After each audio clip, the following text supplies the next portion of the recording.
بسم الله الرحمن الرحيم. اختص بالحمد وهو المستعان، لا إله غيره ولا رب سواه. نسأله الهداية التي بها نسلك منهج الصدق ونستقيم بها على طريق الرشد والحق، ونصلي ونسلم على حبيبنا وشفيعنا وإمامنا سيدنا محمد الداعي إلى الدين القويم والمرشد إلى الصراط المستقيم، وعلى آله وصحبه قالت الحق وألسنة الصدق ورتقة الفتح، ونعوذ بالله من زيغ العقيدة وضلالة الرأي ومرض الفهم ومن القول على الله بغير علم. صاحب المعالي الأستاذ يقول عيال وزير المالية، راعي الندوة، أصحاب السماحة والسعادة، حضرات الأساتذة المحترمين، السلام عليكم ورحمة الله وبركاته. أما بعد، فإنه يسعدني في فاتحة كلمتي أن أرحب بأصحاب السعادة ضيوفنا الموقرين الذين تفتح لهم تونس قلبها وتضمهم إلى صدرها، مقدرة إسهامهم في ملتقى الاقتصاد والمالي بعد الثورة التي صاغها الشعب بتضحياته وصموده لتحقيق الكرامة والحرية. وأقدم تهاني وتقديري للمنظمين لهذا الملتقى المغربي بما حشدوا له من الطاقات الفكرية والخبرات المتميزة في عالمي الاقتصاد والمال، لنرفع من جديد لواء التواصل العلمي، لنرفع من جديد لواء التواصل العملي بين أقطار المغرب العربي، ولنعلي فوق سطحه تاجا لامعا نهتدي بنوره وقوة نغالب بها معوقات الأحداث دافعة إلى ما هو أرقى وأكمل. لقد قام التكامل بين أقطارنا المغاربية على أسس طبيعية لا زيف فيها ولا خيال، تستمد حقيقتها من التواصل الجغرافي والفكر التحليلي وإشراق العقيدة الإسلامية والترابط التاريخي، حتى أصبحنا بهذه المقومات نمثل وحدة متماسكة تسمو عن التشكيك وتصمد للتحديات.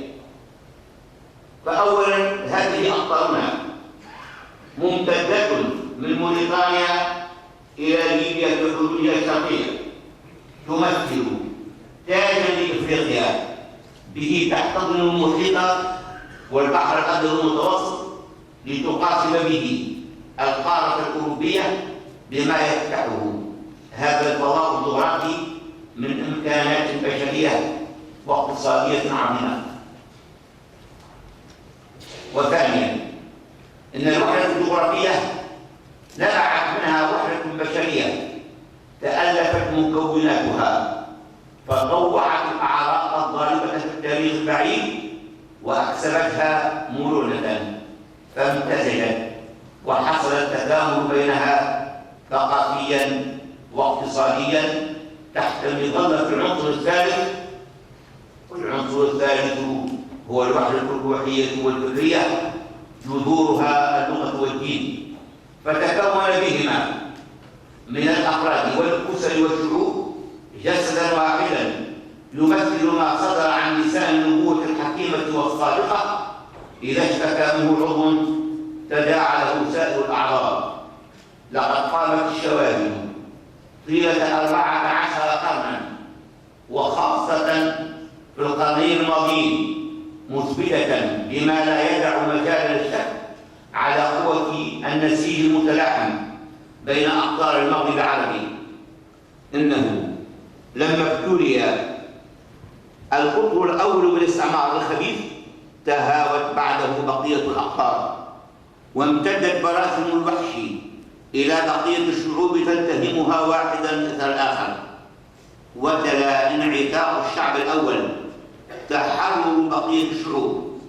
ألا يقوم هذا شاهدا ماديا تكرر في العسر واليسر على أن مصيرنا هو كحاضرنا، قدر مشترك بيننا مما يدفع تفكيرنا وعملنا إلى الاتحاد في مواجهة التحديات المتنوعة.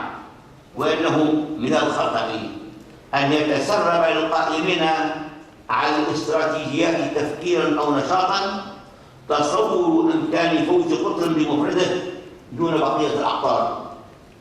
صاحب المعالي أصحاب السعادة، حضرات الأساتذة المحترمين، إن التحدي الكبير الذي يحفزنا للتغلب عليه وترويضه يتمثل في العمل الجاد والمتواصل لتحقيق التنمية الاقتصادية المبنية على الدراسات العلمية والبذل المخلص لرفع مستوى الحياة لشعوبنا. إن شعوبنا شعوب شابة نامية إنسانية ظاهرة تكاثر السكان واضحة، بما يتولد كل يوم عن هذا التكاثر من حاجات يتطور تساؤلها بتطور الحضارة، ويتأكد على الحكومات والعلماء والفنيين والعمال أن يعملوا على رفع هذا التحدي، كل في مجاله. ذلك التطور المتتابع الذي ارتقت به الكماليات إلى مرتبة الحاجة، وإن التنمية لا يتعطل تدفقها إذا عوقتها البطالة بما يترتب عنها من عيش البطالين من وفر ما ينتجه العاملون. أن التنمية المبنية على قانون سنن الحياة تحكم فتح كل المجال التي بتلاقيها يتمهد لها الطريق، كما تحكم إزالة السداد المعوق عن تدفق الخيرات على المجال العام. ويتبع ذلك أن تكون العلاقة بين المؤسسات الإسلامية والمؤسسات الأخرى غير الملتزمة مبنية على التعاون لتسري به التنمية في جميع فروع الاقتصاد. أني أستلهم هذا التصور من المبادئ الفكرية الإنسانية التي طبعتنا بها التعاليم القرآنية. ألم يسرع القرآن بدعوته لأهل الكتاب: قل يا أهل الكتاب تعالوا إلى كلمة سواء بيننا وبينكم. إن الكلمة السواء بيننا وبين البنوك التقليدية هي التنمية، فلنعمل معا لتلبية الحاجات الأكيدة التي بتوافقنا بها نحقق لشعوبنا زيادة على الرفاه المادي الاستقرار والشعور بلذة الحياة.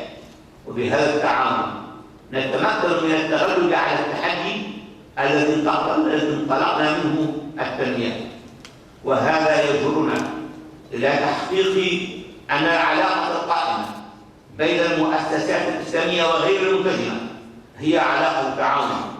لقد أفادت المؤسسات الإسلامية من التنظيمات التي جربتها تلك البنوك وطبقتها، كما أن انتشارها في أقطار العالم أفادت منه المؤسسات الإسلامية وتعاملت معها. فلنخرج من المنافسة غير البريئة الحاقدة إلى نوع من التكامل لخير مسيرة الاقتصاد. إن التنمية التي نود أن يسير عليها التطور الاقتصادي حسب المبادئ الإسلامية تقوم على المبادئ التالية: أولاً، ديمقراطية التنمية الهادفة لتحقيق الرخاء المادي لكل شرائح المجتمع بدون اقتصاد. إن التنمية المعربة عن نفسها في أرقام كثيراً ما يقع ترتيبها تقصر اهتمامها على تراكم الثروة دون التفات إلى عدالة التوزيع، وبذلك فهي تنمية مغشوشة لأنها تضاعف اختلال التوازن بين مكونات المجتمع وتصحبها تهرية لنسيجها. ثانياً، مراعاة النواحي الخلقية في التنمية. إن المؤسسات غير الملتزمة بالإسلام تقوم على الربا الذي جعل أصحاب رؤوس الأموال في دائرة الغنم والعاملون الكادحون يتأرجحون بين الربح والخسارة، كما تنبني على الحرية التي لا ترعى للأخلاق قيمة، كما عبر عن ذلك زعيمها آدم سميث: دعه يعمل ولا تفرق في تمويلاتها بين مؤسسة إنتاج الحق وبين مؤسسات الملاهي والقمار، فالربح هو القيمة التي تسوق معاملاتها ولا شيء وراء ذلك. ثالثا، أن تضخ الأموال في الاقتصاد بصفة تزيد الثروة حسب المعايير التي تحدثنا عنها، فالمصالح الإسلامية بآلياتها الشرعية المحكمة لا تذهب تمويلاتها إلا في عمليات تنمي الاقتصاد العام والخاص بعد دراستها من المؤسسة واقتناعها بصلاحها وكونها محققة للأهداف، وهو أمر لا تلتزم به غيرها من البنوك، إذ ركيزة التعامل تقوم على الاقتراض بنسبة تعلو عليها نسبة الأقراض. رابعا، التشديد في الآليات حسب المعايير الخلقية التي منها الاعتماد على الصدق لا على الوهم المنطلق بما لا حقيقة له. إننا إذا قارنا الآليات الإسلامية بغيرها فإننا نجد الآليات الإسلامية تتطور حسب الحاجات في دائرة أحكام الإسلام ومبادئه، والمنتجات في المؤسسات الإسلامية تمثل حركة في الاقتصاد الحقيقي، بينما النشاط البنكي بيومي تلفيه قد تطور ففتح النشاط في الاختيارات والتعاون في الديون التي تقوم على التراكم، والتي انتفخت به الخطوط المالية الموهومة إلى أضعاف الحقيقة، ما كان السبب في الأزمة العالمية الخطيرة التي كل من فتح أمل لتجاوزها في نهاية السنة حل اليأس محل الأمل، وما زال الاقتصاد العالمي يعاني منها الركود وارتفاع الديون، وبالتالي تقلص فرص العمل والاهتزازات الاجتماعية. صاحب المعالي أصحاب السعادة حضرات الأساتذة، إنما أهدف إليه من كلمتي التي قامت على التنبيه بالتنمية الصادقة الإنسانية، والتي هي الباب الوحيد للرقي والازدهار وفتح الآمال للعاطلين، تتوقف على فتح الشرايين التي تحمل الدم المحرك وتنشيط طاقتها، بجعل القوانين مرنة لتقبل كل توجه جديد بالمساعدة والموائمة بين الرقابة الحاكمة ومراعاة خصوصيات الصناعة المالية الإسلامية. إن المؤسسات المالية الإسلامية قد أثبتت جدارتها ونجاحها وصدق المنهج الذي تسير عليه وكفاءتها في تحديد سوق المال، وأقتصر على دليلين يناديان بوضوحهما على حتمية مساعدة هذه التجربة. أولا، لقد حقق البنك الإسلامي للتنمية في حفظ الأداء والكفاءة المالية مستوى نطقت به وكالات التصنيف العالمية AAA 3 سنوات متوالية.